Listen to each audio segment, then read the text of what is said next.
nung nakaraang video po natin ay nagluto tayo ng pakbet Ilocano. Para po sa ating episode ngayong araw ay magluluto naman tayo ng pakbet Tagalog. Tayo pong alamin kung ano po nga ba yung kaibahan ng pakbet ng mga Ilocano sa pakbet ng mga Tagalog. Kain po. Sisimulan po natin yung ating pagluluto dito sa ating pinakbet na Tagalog sa pagpiprito po nitong ating baboy. Ito pong baboy na gagamitin natin dito sa ating pakbet Tagalog ay nailaga ko na yan. Pwede rin po kayong gumamit ng yung fresh po na karne ng baboy. Ipagilid lang muna natin ito, katulad ng pagpapagilid sa'yo. Ayan. Sangkutsain lang natin. At kapag lumabas na yung aroma niyan ay sunod na natin agad yung sibuyas.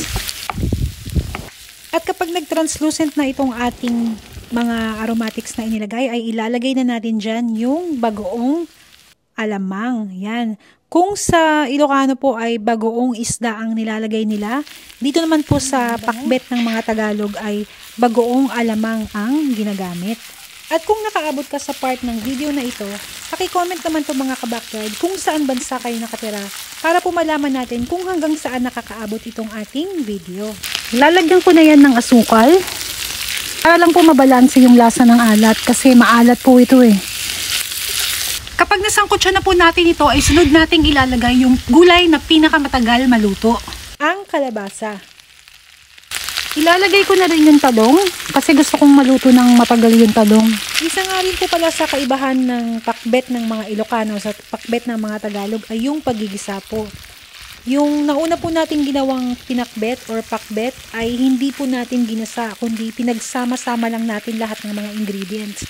Dito po sa ating niluluto ngayon, kung nakikita nyo, ay halos ginigisa natin itong ating pakbet. Sasabawan ko lang yan ng konti. Konting-konti lang para lang maluto itong ating mga matitigas na gulay. Yan, malambot na po itong ating gulay. Ilalagay na po natin sunod yung ating ibang mga gulay.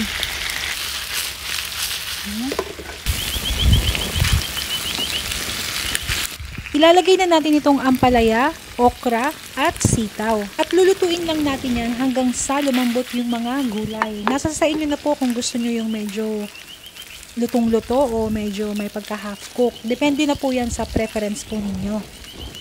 Lalagyan lang natin yan ng seasoning para pampaad po ng lasa at sumarap lalo. Halu-haluin lang natin yan at pagkatapos po ay eto na po.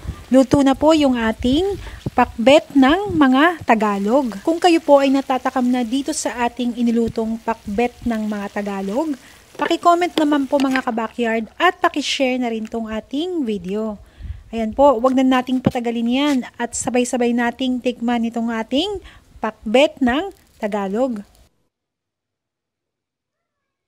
Ang Tagalog na pinakbet po parang ginisa lang siya. Kain po.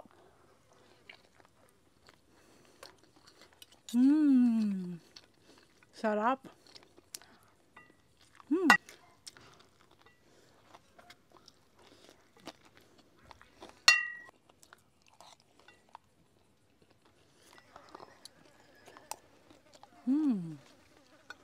Kain po.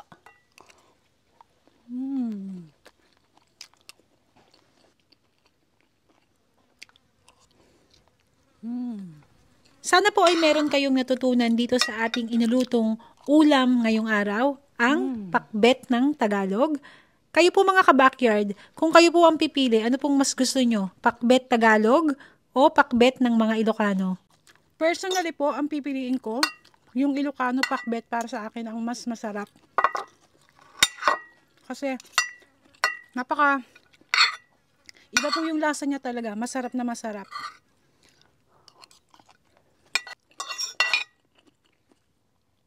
Masarap po ito, pero yung Ilocano pakbet po talaga is masarap na masarap.